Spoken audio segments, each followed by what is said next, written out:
Olá, eu sou Giovanni de Souza, este é o terceiro trimestre de 2022 da classe de adolescentes. Apóstolo Paulo, o grande missionário, esta é a lição número 10, o terceiro diário de viagem. A mensagem: eu disse com firmeza aos judeus e aos não-judeus que eles deviam se arrepender dos seus pecados, voltar para Deus e crer no Senhor Jesus. Atos capítulo 20, versículo 21. Nós devemos sempre estar colocando nossa fé no Senhor, continuar crendo no Senhor. Vamos descobrir, nesta terceira viagem, o apóstolo Paulo permaneceu 3 anos em Éfeso. Durante esse tempo foi possível preparar obreiros e discipular os novos convertidos. Nós precisamos remir o nosso tempo. Tempo é algo precioso, é muito precioso. E durante um tempo, Paulo ficou, no caso 3 anos em Éfeso. Ele fez algo que é importante, muito importante para os dias atuais, e sempre foi, e agora muito mais, que é preparar obreiros e discipular novos convertidos. O que é isso? Preparar obreiros para continuar fazendo a obra do Senhor, continuar levando a palavra. Devemos ter bons obreiros, obreiros preparados, obreiros centrados na palavra, obreiros que preguem a palavra, que ensinem bem a palavra. E veja também que ele também discipulava os novos convertidos. Quantas das vezes os novos convertidos têm sido deixados de lado? Muitas das vezes a igreja não se importa muito com os novos convertidos. Na verdade, Paulo tinha aqui duas preocupações: preparar obreiros e continuar ensinando os novos convertidos, os novos crentes. Ou seja, estava discipulando, estava levando a palavra, fazendo com que eles aprendessem a palavra. E assim também é nos dias de hoje. Nós devemos ter um tempo para discipular novos convertidos e também preparar obreiros. Você que porventura ainda é um adolescente, mas você pode e deve ter o interesse de ser obreiro um dia, Continuar. Hoje você é preparado na palavra, você é aluno da Escola Bíblica Dominical, então que você venha ter dedicação aos ensinos, que o seu professor, a sua professora lhe dá na classe. Seja um aluno nota 10, uma aluna nota 10. Preste atenção no que lhe é ensinado da palavra, porque certamente um dia você será uma missionária, para pregar a palavra, será um obreiro na casa do Senhor. Então você precisa tenho aqui os dois lados, ter a pessoa que ensina e também a pessoa que aprende. Tem que ter interesse de ambas as partes. E Paulo tinha esse interesse de ensinar e preparar, ensinar novos convertidos e preparar obreiros. Hora de aprender: a parada de 3 anos em Éfeso, o derramamento de poder em Éfeso. Um judeu chamado Apolo, que cria em Jesus, chegou em Éfeso e anunciava com entusiasmo o caminho do Senhor. Ele tornou-se um líder e pregava para os judeus e gentios. Apolo, porém, não tinha vivido a experiência do batismo no Espírito Santo, como a do dia de Pentecostes. Por isso ele ensinava sobre o batismo de João e o arrependimento para receber a salvação em Jesus Cristo, mas não falava sobre o batismo no Espírito Santo. Hoje, mesmo uma pessoa que não seja batizada com o Espírito Santo, hoje temos a palavra, então ele pode ensinar e falar sobre o batismo com o Espírito Santo, mesmo que ele não seja batizado com o Espírito Santo. Mas nesta época a dinâmica era um pouco diferente.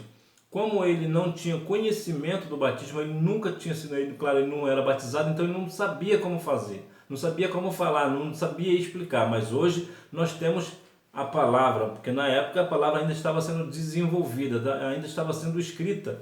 Inclusive, Paulo é o maior escritor da Bíblia em números de obras. Em números de obras, ele foi o que mais escreveu 13 cartas, e é possível também que ele tenha escrito aos Hebreus, apesar que não há uma confirmação, mas é muito provável que ele também tenha escrito aos Hebreus. Então, ele não tinha, Apolo ainda não tinha muito discernimento desse negócio. Até que Paulo chegou e fez todo o trabalho. Depois ele fez uma oração com imposição de mãos e as pessoas foram batizadas com o Espírito Santo e falaram em novas línguas. É muito importante que nos dias atuais tenhamos também obreiros assim, cheios do Espírito, a ponto de fazer uma oração, impor as mãos e as pessoas serem batizadas com o Espírito Santo. Isto é notório, isto é algo bíblico. Em alguns lugares têm esta prática, eu conheço obreiros que assim são, cheios do Espírito Santo, e muitas das vezes pessoas são batizadas com o Espírito Santo justamente através desses homens. Então nós também devemos ser cheios do Espírito Santo assim. Você porventura ainda é um adolescente, mas sim, você pode ser cheio do Espírito Santo, você pode ser batizado com o Espírito Santo.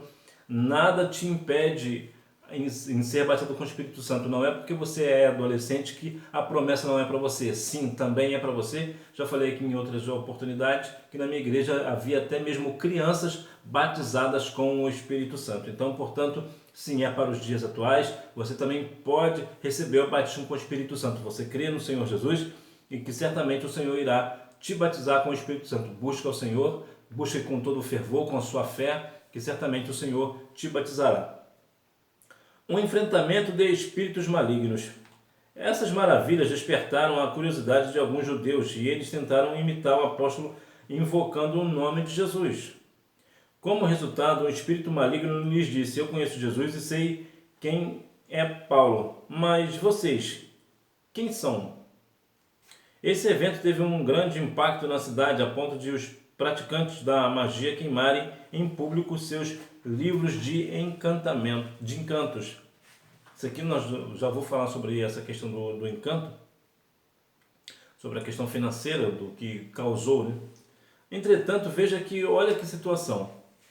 Nós devemos ser imitadores do Senhor. O apóstolo Paulo disse em 1 Coríntios 11:1, né, sejam meus imitadores, assim como eu sou de Cristo. Entretanto, nós temos que ser cheios do Espírito, termos comunhão com o Senhor Jesus, ou até mesmo, em alguns casos, pessoas que são batizadas com o Espírito Santo também. Mas aqui não é aqui o batismo com o Espírito Santo nesse ponto que eu vou dizer, não é algo obrigatório. A pessoa precisa ser cheia do Espírito. Quando a pessoa é cheia do Espírito, tem o fervor, tem fé no seu coração, o que faz? Aparece grandes maravilhas no meio de nós. Quando a pessoa é cheia do Espírito Santo, ora e as pessoas são curadas, né? Então as pessoas são libertas de espíritos malignos. Então isso chama a atenção das pessoas, as pessoas chamam a atenção. Muitas pessoas dizem hoje que para atrair os adolescentes, os jovens para a igreja, precisam fazer muitos recursos. Na verdade, o que a igreja precisa para atrair é poder, né? Quando a igreja tem um poder, a manifestação do Espírito Santo é notório, o poder de Deus é manifesto dentro da igreja, quando há curas e libertação, isto atrai o povo e o povo aceita Cristo como Salvador. Mas veja que o perigo de fazer as coisas sem ter comunhão com o Senhor. Veja que se você for lá ler o texto, você verá que essas pessoas foram envergonhadas. Eram alguns jovens que estavam ali fazendo, algumas pessoas, né, uns 5, 6 homens, não lembro agora, mas o texto vai falar de pessoas que estavam ali, viram a situação, né? Então quiseram fazer igual. Mas como não tem comunhão com o Espírito, com o Senhor, veja bem o que é a questão. Eu conheço Jesus e sei quem é Paulo. Mas vocês quem são? Isso foi um demônio que falou. Foi o espírito maligno que estava atuando neles que falou. E eles saíram dali envergonhados. Alguns foram até despidos. Saíram dali despidos no meio da cidade, no meio da rua, né? Então veja que vergonha que essa pessoa passou. Por quê? Porque não tinha comunhão. Então, para fazer algo da parte do Senhor, nós precisamos ter comunhão para que não venhamos passar assim algum tipo de vergonha, alguma vergonha em público. Veja que situação constrangedora que essas pessoas passaram. Então nós devemos ter muito cuidado com este negócio.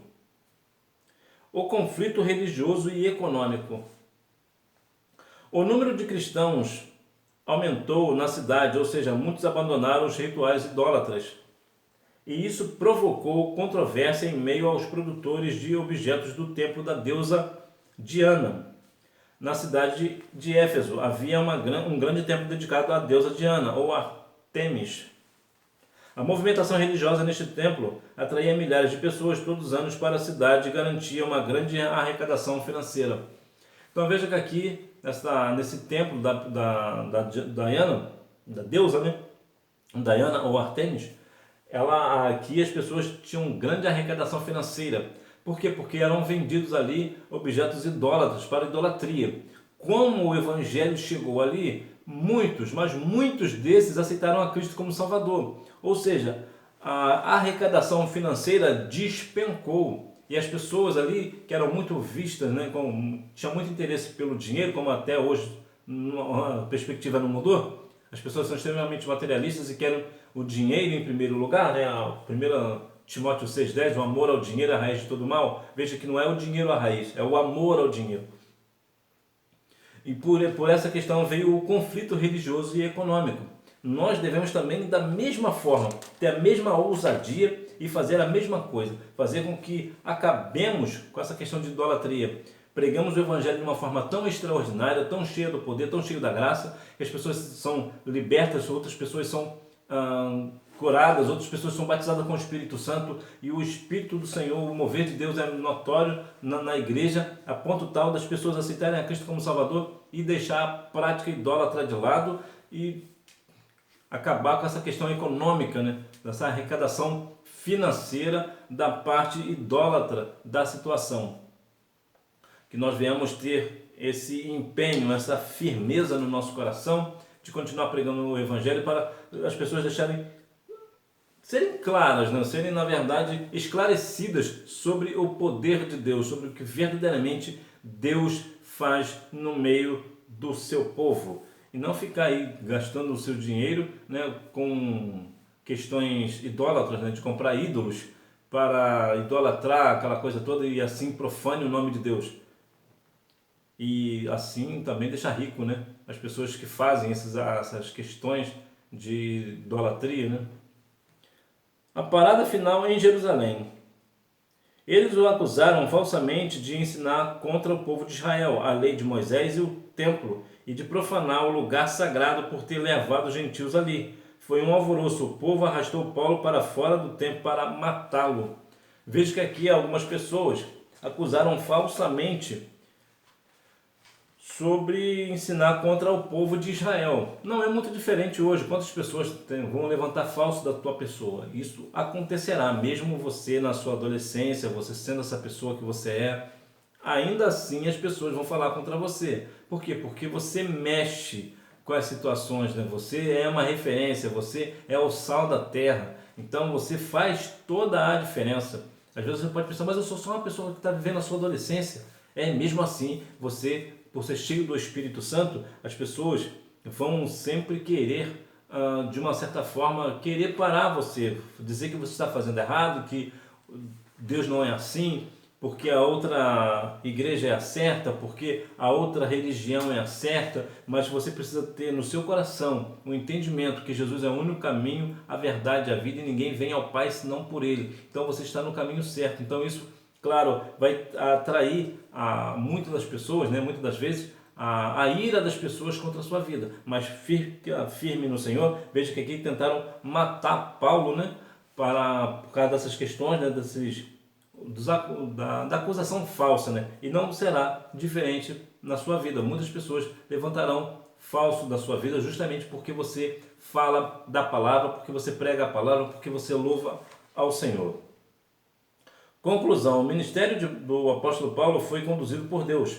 Mesmo quando a situação parecia complicada, havia um propósito maior, a pregação do Evangelho do Senhor Jesus, a salvação de almas. Então, independente das circunstâncias, mesmo que a situação esteja complicada, continue tendo foco. A sua prioridade é pregar o Evangelho do nosso Senhor e Salvador Jesus Cristo, para que as pessoas sejam assim libertas dos seus vícios, né? Libertas de suas enfermidades, libertas de possessão demoníaca, tudo para a honra e glória do nome do nosso Senhor e Salvador Jesus Cristo.